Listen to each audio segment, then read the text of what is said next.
Welcome to Hearth of Hymonia. My name is Kate. Today we're going to be talking about a college of priestesses dedicated to the worship of Vesta in ancient Rome. These priestesses are called the Vestals or the Vestal Virgins, and they are responsible for all things Vesta related. I did mention them briefly, and I mentioned Vesta briefly in my first episode about the hearth in Greco-Roman religion. So if you haven't seen that video, I'll put a link to it in the description. You can check that out first. But today I'm going to focus more specifically on Vesta and the Vestals. As I was preparing for this video, I realized that there's so much to talk about, so this is going to be part 1 of 2. Today I'm going to focus more on Vesta herself, talk conceptually about Vesta as a goddess, and then get into some of the more conceptual stuff behind the Vestals. And then next time I'll talk more about what life was like for a Vestal, how you become a Vestal, and then some famous examples from Roman history where Vestals helped to shape the course of history or where they were involved in some of the stories that we have from Roman literature. So this is part 1. Let's just get right into it, talking about Vesta and the Vestals.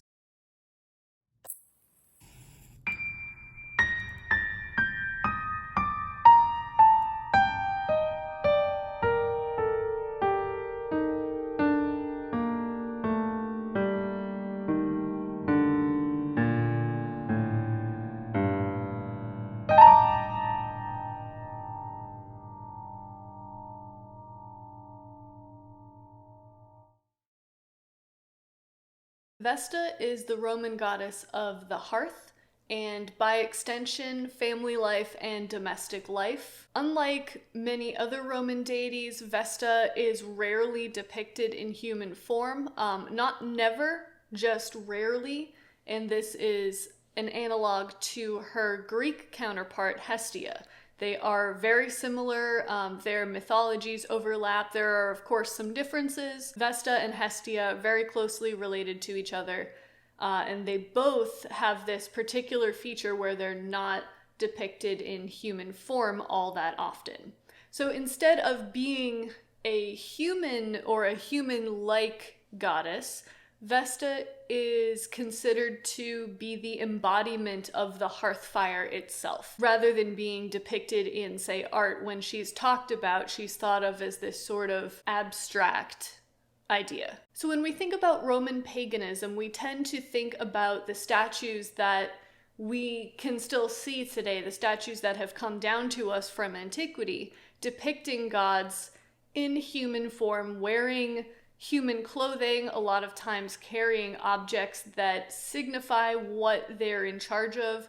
So for example, Minerva or Greek Athena. Minerva's usually depicted wearing her regular clothing, but then on top of that being dressed in armor, helmet, breastplate, carrying a spear, because she is in charge of sort of strategic or defensive warfare. We'll picture her in human form with these sort of signifiers of what her job is. And it's true that a lot of Roman gods have these kind of representations, even literary representations, gods being described as having hair and fingers and faces and toes and all the rest. This is not universally the case for Roman gods, though. The Romans tended to think that innate spirits inhabited kind of like everything around us. So this plant here has an innate spirit, and even though the spirit itself doesn't have a human form, there's still a god in there, or a demigod, a nymph maybe. So it wasn't uncommon to see gods that did not have human form.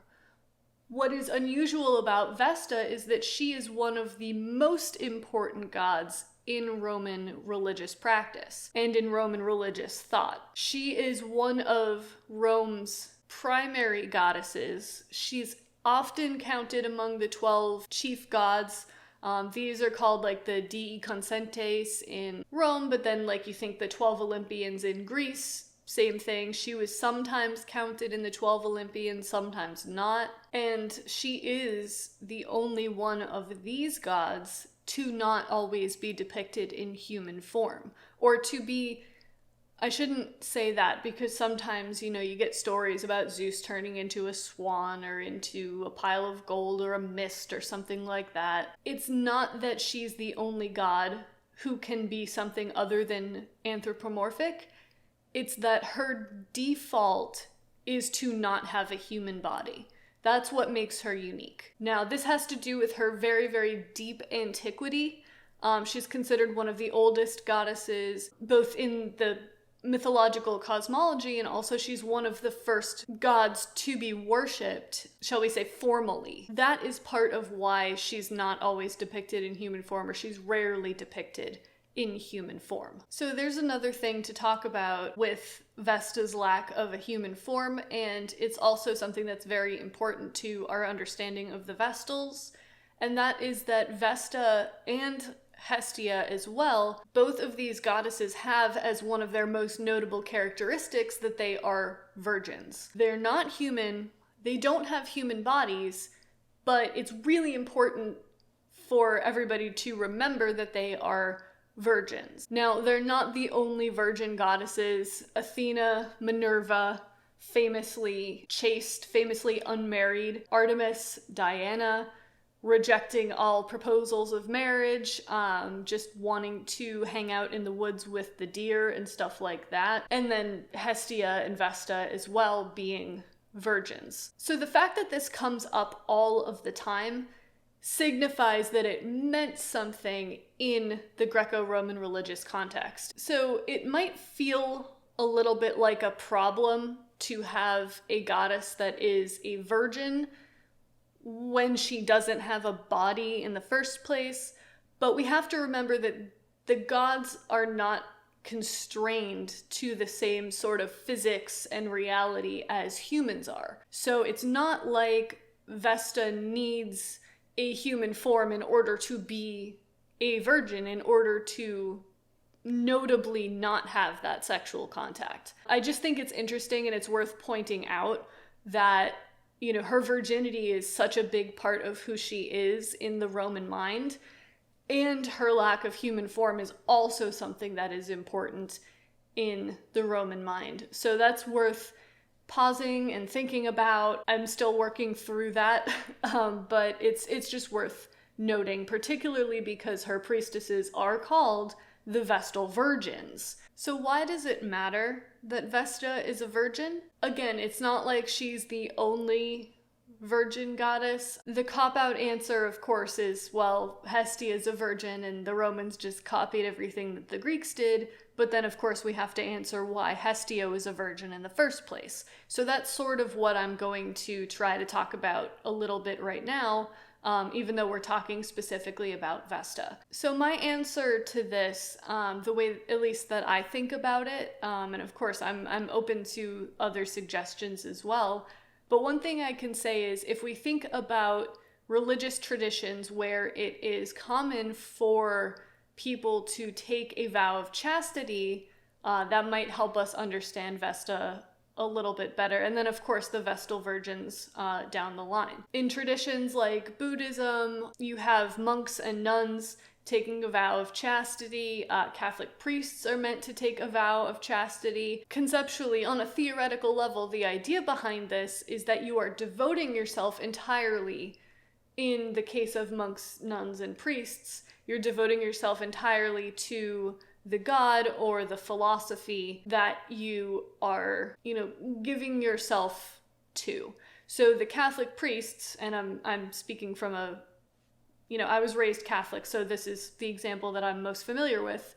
Catholic priests take the vow of chastity because they are supposed to devote themselves completely to the Abrahamic God. It makes sense why they would want to take that vow, because it allows them to be single-minded in their focus and their attention. I use the word focus here. I didn't mean it, but again, the Latin word focus just means the hearth fire. So it is where you draw your attention to. In the case of Catholic priests, you are drawing your attention completely to the Abrahamic God and your service to that God, including all of the related tasks like running the liturgy, doing service, managing the church, things like that. So that's where the vow of chastity fits into the Catholic tradition. In the Buddhist tradition, again, it's similar. You take a vow of chastity to make sure that you are single-minded in your focus. In that case, it's to the teachings, the philosophy, trying to take in all of the knowledge that is presented to you and then to do related tasks like managing the temple and giving talks and things like that. So Vesta, even though she is the goddess herself, she's not like devoted to a goddess, she does have to be single-minded in her focus as well. Her focus. I talked about the importance of the hearth fire in the other episode that I did on this subject, and it's true that the hearth fire is absolutely crucial. Vesta can't afford to have any other distractions, we'll say. She has to be devoted completely to keeping the fire going, making sure that domestic life and family life run smoothly, and all related tasks to that. Being entirely devoted to your single task is part of the reason why a vow of chastity might be appealing to somebody in a religious tradition, and that's why a goddess like Vesta or even Hestia are conceptualized as being virgins, because they have to have that single-minded attention and focus. This is going to be important when we talk about the priestesses of Vesta, again, famously the Vestal virgins, so I wanted to bring that up here as well. Okay, so before I move on to the Vestals, I just want to say one more brief thing about Vesta, and that is that the Romans considered Vesta to be one of their patron goddesses. That means that anyone who is devoted to worshiping her is, doing one of the most important religious functions in Rome's state religion. Now, her worship in Rome centered around just a couple of main things. So, first and foremost, the eternal flame, which I talked about in the other video that I did on the hearth, and again, the link for that will be in the description. But basically, this eternal flame had to be maintained. It had to be going at all times. It couldn't go out. And it was tied to sort of like the health and well-being of the state. So that was like the main way that Vesta was worshipped in Rome. And then there was a festival to her in June that I also mentioned last time that was celebrated from the 7th to the 15th of June, and that was called the Vestalia. And both of these things were the main functions of the Vestals. The reason I bring this up again is to once again stress the point that the eternal flame is critical to Rome's survival. The goddess in charge of that is Vesta, so she's very, very important. Again, she's one of the oldest goddesses in terms of worship and in terms of mythology as well. The Vestals, then, are some of the most important religious figures in Rome itself. So with all that being said, I'm gonna leave Vesta for now, and let's turn our attention now to the Vestal virgins who were in charge of her religious observance. Who are the Vestal virgins? Simply put, the Vestals are the priestesses in charge of Vesta's religious cult.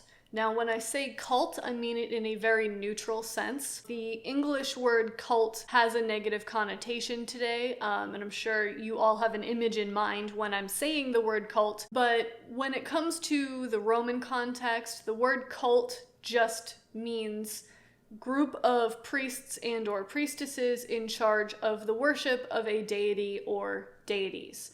It comes from the Latin word cultus. Cultus literally just means something that is cultivated. So it's the same word that's used in agricultural contexts. So when I say the cult of Vesta, what I mean is the religious worship of Vesta. So the Vestals are in charge of Vesta's official state cult. Now, I say official because we are talking about a public context. We're talking about a state context.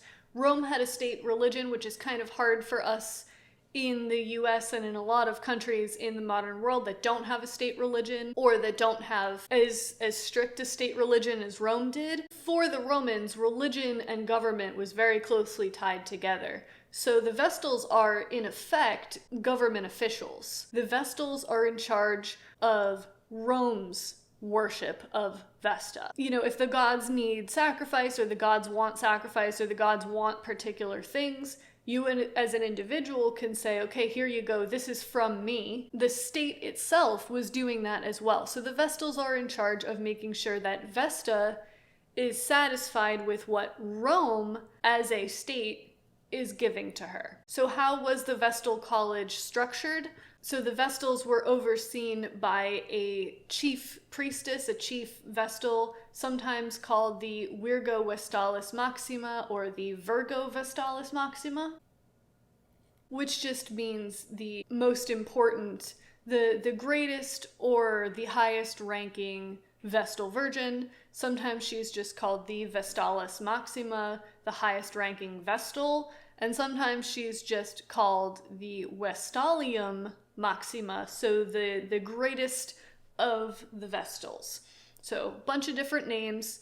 They all refer to the same person, and she was sort of like an abbot in a monastery. That was her role. So she oversaw the activities of the Vestals. She was in charge of training Vestals. We'll get into why that was a constant necessity, because there was a rotation of Vestals. And she was given a very prominent place in Roman state religious activity. You know, she sat in on meetings with all of the chief priests. She did herself report to the Pontifex Maximus, who is like the overall chief priest of Roman state religion.